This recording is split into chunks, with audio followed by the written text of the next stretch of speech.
म चाहिँ तरकारी सँगसँगै गाइस मकै पनि पोल्दै थिएँ। बिहान बिहानै हल्का भोक लागेको अवस्था होइन। ल मकै पोल्ने चक्करमा मैले तरकारी चलाउनै भुलेछु। अलिअलि आलु डढ्न भ्याइहालेछ, त्यही पनि केही फरक पर्दैन अलिअलि डढेर हामीलाई।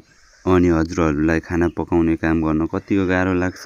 ल गाइस मेरो मकै पनि पाकेछ, रेडी भयो खानको लागि। त्यसपछि मकै खानतिर लागेँ म। बाँदरले जसरी ग्राम ग्राम खाए, वर्षा दिनमा बल्ल बल्ल पहिलोचोटि पाएको मकै सके खाइसकेर वल्लो घर आउँदा त रिजनको साथीहरू आएको रहेछ।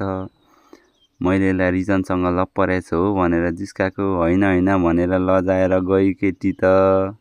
त्यसपछि म आफ्नो कामतिर लागेँ गाइस होइन। पानी परे गरेको कारणले गर्दा हामीले राम्रोसँग मकै गोड्नै पाएको छैन।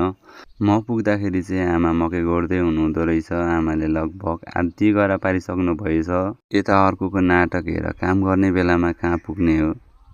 म पनि ढिला नगरिकन मकै गोड्नु पर्यो। मकै गोड्न आएको मान्छे के भ्लग बनाएर बस्नु भनेर मकै गोड्न थालेँ गाइस।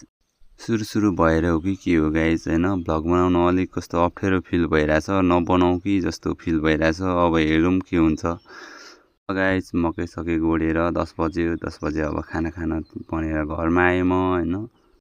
आमा र रिजन चाहिँ अघि नै आइसक्नु भयो घर।